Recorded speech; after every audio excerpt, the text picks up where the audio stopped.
বাঙালিদের চায়ের কাপে আড্ডা আর ভূতের গল্পের মজা নিতে সাবস্ক্রাইব করুন কার্টুন টাইমস।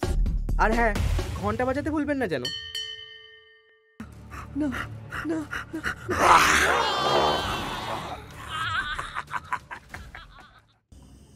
একবার আমার এক বন্ধু অমরেশের সাথে গিয়েছিলাম তাদের গ্রামের মেলায় ঘুরতে। ওর দূর সম্পর্কের কোনো দাদু ছিলেন জমিদার। তখন আমার বয়স কম, মেদহীন শরীর। গ্রাম দেখার আনন্দে তাই তড়ি ঘড়ি করে রওনা দিলাম জমিদার বাড়ির উদ্দেশ্যে। বাঙালপুর স্টেশনে নেমে দেখলাম আমাদের নিতে গাড়ি এসেছে। তারপর আর কি, সেই গাড়ি করে পৌঁছে গেলাম জমিদার বাড়িতে।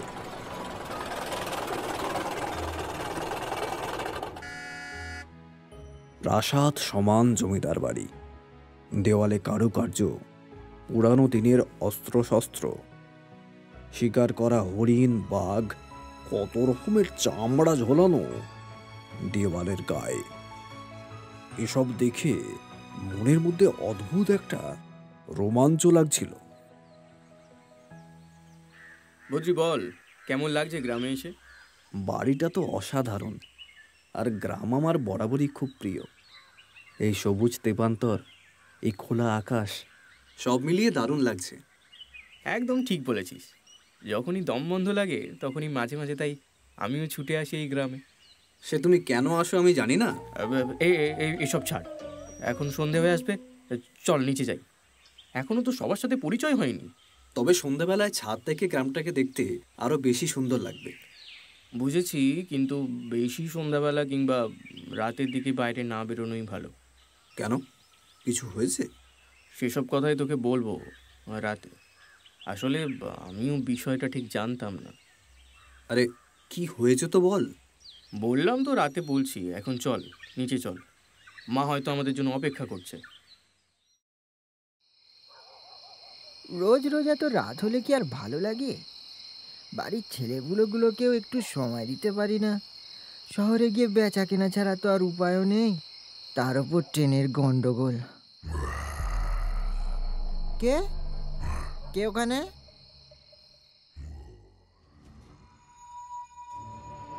ও মনের ভুল বোধ হয়, পরিশ্রমের ঠেলায় মাথাটাও গেছে। কে কোনে? না না না না।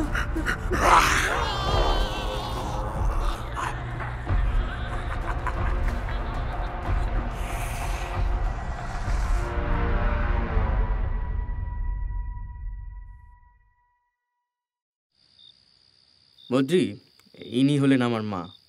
আমার প্রণাম নেবেন মাসিমা, আমার নাম বদ্রীনাথ। থাক থাক বাবা, খাওয়া দাওয়া হয়েছে কিছু? খেতে হবে তো। পদ্মা, ও পদ্মা, কোথায় গেলি মা?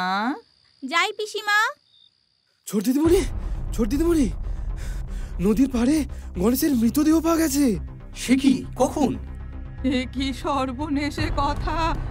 আজ সকালেই তো এসেছিল আমাদের বাড়িতে, বললে শহরে যাওয়ার আছে।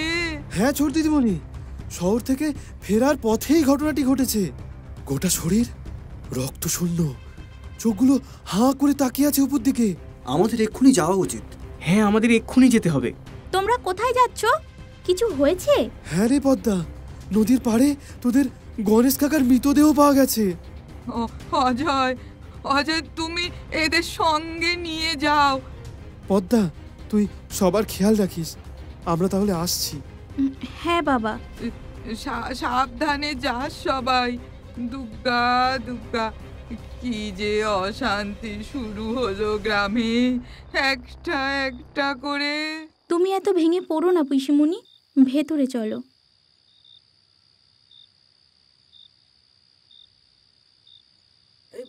বদ্রি, গণেশ কাকার শরীর একদম সাদা হয়ে গেছে, একেবারে রক্ত শূন্য, অথচ কোনো ক্ষত চিহ্ন নেই। হতে পারে কোনো বিষধর সাপের কামড়ে বা পোকামাকড়ের কামড়ে। না, একটা বিষয় তোর থেকে আমি লুকিয়েছি। কি বিষয়? এইরকম মৃত্যু এর আগেও ঘটেছে, এই নিয়ে দ্বিতীয়বার। কিন্তু এটাতে লুকানোর কি আছে? আমি ভেবেছিলাম তুই এসব শুনলে আর আসবি না। তুই কি পাগল? আমি এইসব বিষয়ে কোনোদিন ভয় পাইনি, আর আজও পাই না। আগের মৃত্যুও কি এইভাবেই ঘটেছিল? হ্যাঁ রে, তবে সেটাকে সবাই একটা অ্যাক্সিডেন্ট মনে করেছিল, কিন্তু আজ মৃত্যুর সময় খুব ভয়ঙ্কর কিছু দেখেছেন মনে হচ্ছে। কই দেখি, সর সর। কি? ও আবার এসেছে, ও আবার এসেছে, সবার রক্ত খেতে ও জেগে উঠেছে, কাউকে ছাড়বে না, কাউকে ছাড়বে না। পিশাচ, পিশাচ, নর পিশাচ, পিশাচ, কাউকে ছাড়বে না, কাউকে ছাড়বে না, কাউকে ছাড়বে না, কাউকে।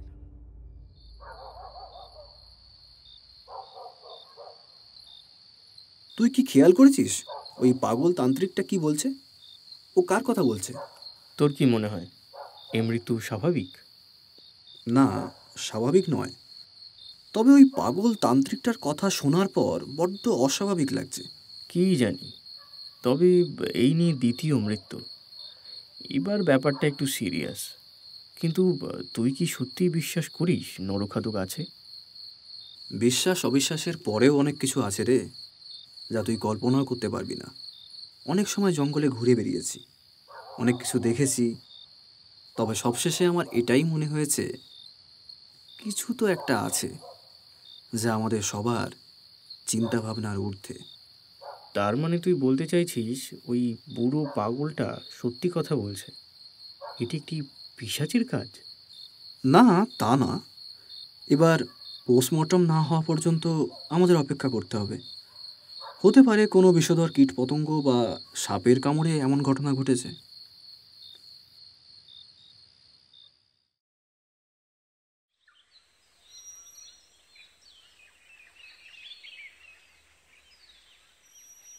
হ্যাঁ বাবা বদ্যি, তোমার কোনো অসুবিধে হচ্ছে না তো? আরে না না মাসিমা, এত বড় বাড়ি, আপনাদের ভালোবাসা আমাকে কি আর অসুবিধায় ফেলতে পারে? সবই ঠিক আছে, কিন্তু কালকের ঘটনাটা শোনার পর কেন জানি না খুব ভয় লাগতে শুরু করেছে। কেন ভয় কেন? আমার মায়ের মতে এটা কোনো অশুভ শক্তির কাজ, যা বহুকাল আগে এই গ্রামে দেখা দিয়েছিল। অবশ্য আমি এমনটা মানতে পারছি না। তুই বকিস না, এ বাড়ির এক পুরনো ইতিহাস অবিশ্বাস দিয়ে ঢাকা যায় না। যদি কিছু মনে না করেন, সেই ইতিহাস কি আমাকে শোনানো যাবে? এ কথা আমার বাবার মুখে শোনা। সেই সময় ধীরে ধীরে একের পর এক মৃত্যু ঘটতে থাকে। শুনেছিলাম সে নিজের শক্তিতে মানুষকে ছলে বলে বাড়ির বাইরে বের করিয়ে মৃত্যুলীলা চালিয়ে যেত। তারপর শুরু হলো এই জমিদার বাড়ির ওপর চাপ সৃষ্টি। কিছুদিন পর জমিদারই তার স্ত্রী ও ছেলেকে নিয়ে বিদেশে চলে যান। গ্রামবাসীরা এক যজ্ঞ অনুষ্ঠানের আয়োজন করে। তারপর থেকে আর দেখা যায়নি। ভাগ্যক্রমে তারপর সেই পিশাচের প্রকোপও নিশ্চিহ্ন হয়ে যায় এবং তা গল্প হয়েই রয়ে যায়। আচ্ছা, এই ব্যাপার, বুঝলাম। তা এ বাড়ির পরিবারের বাকি সদস্যরা কি এখনো বিদেশেই থাকেন? ও ওমু, তুই প্রতাপের সঙ্গে দেখা করাসনি? উনি কে? এই জমিদার বাড়ির উত্তরসূরি, আমার মামা প্রতাপ নারায়ণ। চল বদ্দি, তোকে ওনার সাথে দেখা করাই। উনিও এসেছেন এই আগের মাসেই।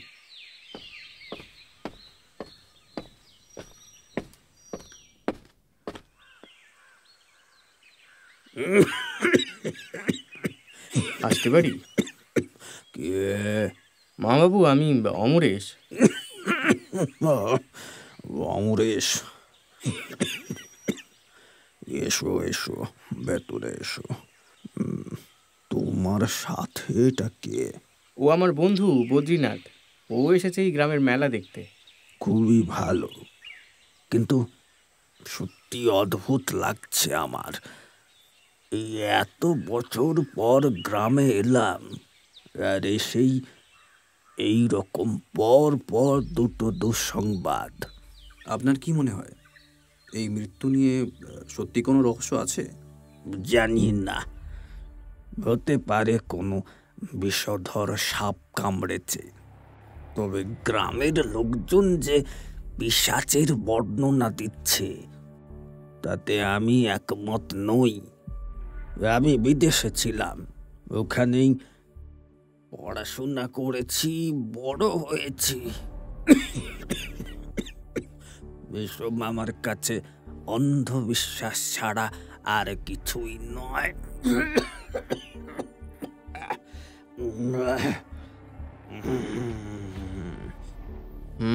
এখন বিষয়টা পোস্টমর্টমের উপর নির্ভর করছে। ওই আর কি।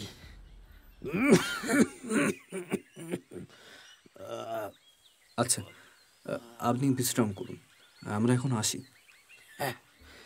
এসো এসো। তুমি কি পাগল হয়ে গেছো পদ্মা? হ্যাঁ হ্যাঁ হ্যাঁ, পাগল হয়ে গেছি। তুমি কি কিছু বোঝো না অমরেশ? গ্রামের পরিস্থিতির কথা জানা সত্ত্বেও তুমি এভাবে কথা বলছো? আমি কিছু বুঝতে চাই না। বাবা ছেলে দেখছেন আমার জন্য। আমি তোমাকে ছাড়া আর অন্য কাউকে বিয়ে করতে পারবো না। এখন এই পরিস্থিতিতে মাকে আমাদের ব্যাপারটা বলা সম্ভব নয়। তারপর আমায় অন্য কেউ নিয়ে যাক, আর তুমি দাঁড়িয়ে দাঁড়িয়ে দেখো। আমায় তুমি ভালোই বাসো না। ধুর পাগলি, আমি আছি তো, তোমাকে কেউ নিয়ে যেতে পারবে না। অজয় কাকু আমাদের একসাথে দেখে ফেললে খারাপ ভাববেন। আমি এখন আসি, বুঝলে? পদ্মা, দিনকাল বড্ড খারাপ মা। এভাবে একা একা বাইরে ঘুরিস না। আমি আমি ঘাটে জল আনতে এসেছিলাম বাবা। আচ্ছা বেশ। অমরেশকে দেখলি? না বাবা। ওকে বদ্যি খুঁজছিল, দেখা হলে বলে দিস তো। আমায় একটু বেরোতে হবে, কিছু হিসাব মেলাতে হবে গোয়ালার বাড়িতে গিয়ে। ঠিক আছে, তাড়াতাড়ি ফিরে আসবে কিন্তু। হ্যাঁ রে মা, আমি এই যাবো আর এই আসবো। ঠিক আছে।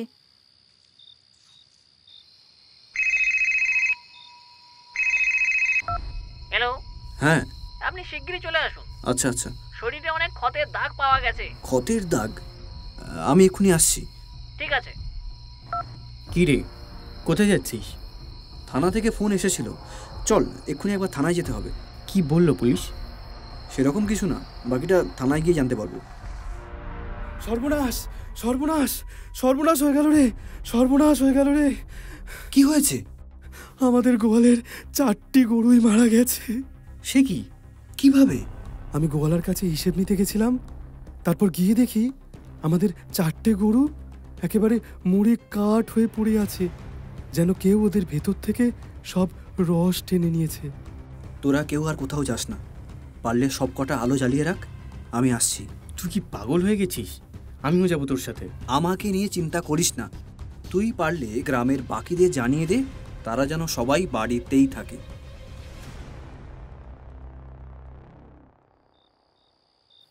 অমরেশ, তোমার বন্ধু তো এখনো ফিরল না, একবার ফোন করে দেখো না কোথায়। তা কি করার উপায় আছে? বাবুর ফোনটাও তো সুইচ অফ। একবার থানায় ফোন করে জানতে পারো তো। হ্যাঁ, ঠিক বলেছেন।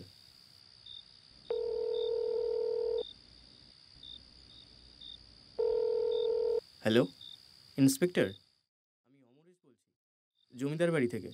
হ্যাঁ বলুন অমরেশ বাবু। আমার বন্ধু বদ্রি কি ওখানেই আছে? তিনি তো পোস্টমর্টম রিপোর্ট দেখি অনেক আগেই বেরিয়ে গেছেন। হোয়াট? আচ্ছা, ঠিক কতক্ষণ আগে? তার 3 ঘন্টা আগে হবে। কেন, কোনো অসুবিধা হয়েছে কি? আসলে ওর ফোনটা সুইচ অফ, পাওয়া যাচ্ছে না ওকে। আচ্ছা আচ্ছা, আর এত রাত হয়ে গেল, এখনো বাড়ি ফেরেন। আপনি ফিকার না করেন, আমি দেখছি যদি কোনো খবর পাওয়া যায় আপনাকে জানাচ্ছি। ঠিক আছে? ওকে, ধন্যবাদ, রাখছি। আমি বারবার বললাম যাস না, আমি যাব তোর সাথে, একটু শুনলো। আসলে এত জেদি মানুষ আমি আর একটাও দেখিনি। তাহলে কি আমরা দুজনে একবার বেরিয়ে দেখে আসবো? না না, তুমি বাড়িতেই থাকো অজয় কাকা। আমরা দুজন চলে গেলে বাড়িতে আর কোনো পুরুষ থাকবে না।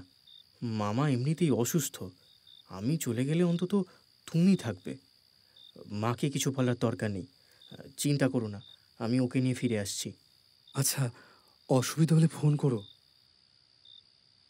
কোথায় যাচ্ছ এত রাতে? আমিও যাব। পাগলামি করো না পদ্মা, আমাকে যেতে দাও। বদ্রিকে আমি নিয়ে এসেছি এখানে, আমার একটা দায়িত্ব আছে তো নাকি? যাই হোক, তোমরা সাবধানে থেকো, বাড়িঘর তো বন্ধ করে রেখো, আমি ওকে নিয়েই ফিরবো।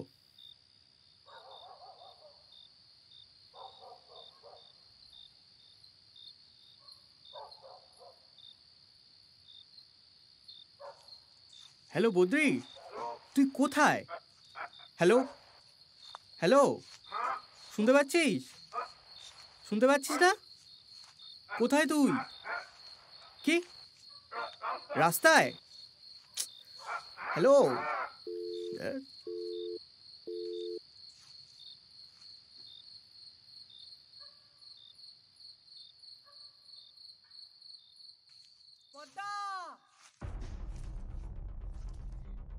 অমরেশ!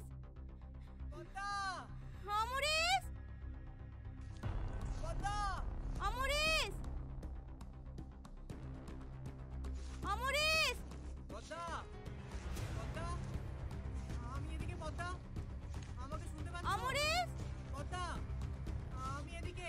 অমরেশ!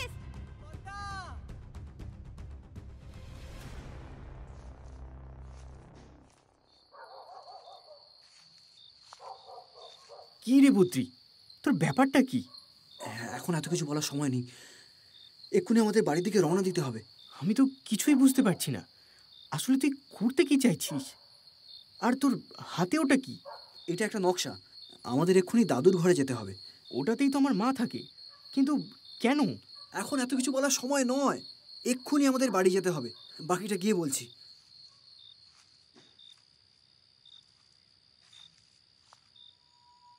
হজর কাকু, কি হয়েছে? পদ্মাকে খুঁজে পাচ্ছি না। কি বলছো? কি বলছেন?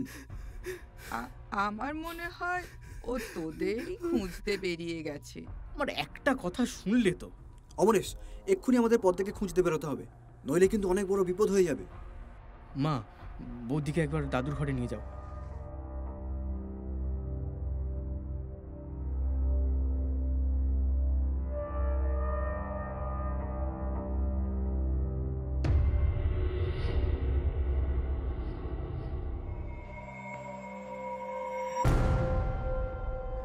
আমি আর অজয় কাকু পদ্মাকে খুঁজতে যাচ্ছি।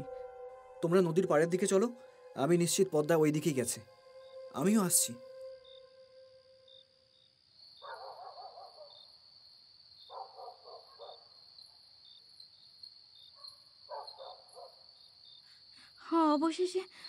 অবশেষে আমি তোমাকে খুঁজে পেয়েছি অমরেশ। আমি খুব ভয় পেয়ে গিয়েছিলাম অমরেশ। যদি তোমার কিছু একটা হয়ে যায়, কি করে থাকবো বলো? কিছু কিছু বলছো না কেন? তুমি তুমি তুমি কে? যাকে সবাই খুঁজছে, তোমার অমরেশ, অজয়, বদ্রীনাথ আর পুলিশ, আমি হলাম সেই নরখাদক, জমিদারের দত্তক সন্তান প্রতাপ নারায়ণ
বিষয়টা কি আমাকে একটু খুলে বলবি? আমার সব কেমন যেন গুলিয়ে যাচ্ছে। পিসিমা আমাদের যে গল্পটা বলেছিলেন, তারপরেও বিশেষ কিছু ঘটনা থেকে যায়। এবারই জমিদার বেশ কিছু বছর বিদেশে ছিলেন, আর সেখান থেকেই এই ঘটনার সূত্রপাত। সেই সময় তিনি বিবাহ করেন একজন রাশিয়ান মহিলাকে, কিন্তু তার একটা সন্তান আছে। বিয়ের পর বিশেষ কয়েকটা কারণে তিনি গ্রামে ফিরে আসেন, কারণ সেখানে চলছিল মৃত্যু তাণ্ডব। গ্রামে আসার পর তিনি বুঝতে পারেন তিনি তার সঙ্গে সাক্ষাৎ মৃত্যুকে গ্রামে এনেছেন।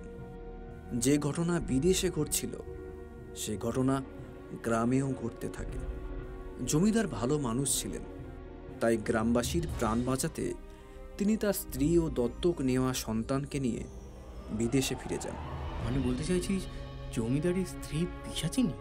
মানে ওই মহিলাই নরখাদক? কিন্তু এটা তো 50 বছর আগের কথা। আসলে সন্ন্যাসীর মুখে নরখাদকের কথা শুনে আমার সন্ন্যাসীর প্রতি কৌতূহল হয়। পুলিশ স্টেশন থেকে বেরিয়ে অনেক খোঁজাখুঁজি করে গভীর জঙ্গলে গিয়ে দেখা মেলে সেই সন্ন্যাসীর। আমি জানতাম এই রকম একটা দিন অবশ্যই আসবে, তাই আমরা সব সন্ন্যাসীরা মিলে সেদিন যজ্ঞ করেছিলাম। আর সেই যজ্ঞের হাতিয়ার সেই তলোয়ারটি, যেটি রাখা আছে জমিদার বাড়ির ঈশান কোণে। তোমাকে দেখেই আমি বুঝতে পেরেছি একমাত্র তুমিই পারবে এই শত্রুকে নিধন করতে। আর মনে রেখো, আঘাত কিন্তু বুকের বাঁ দিকে করতে হবে। সত্যিই বদ্রীনাথ, তোমার জবাব নেই। তুই না থাকলে আজ যে কি হতো। তোকে যত দেখছি অবাক হয়ে যাচ্ছি। সবই সন্ন্যাসী বাবার দয়া। জয় সন্ন্যাসী বাবার জয়।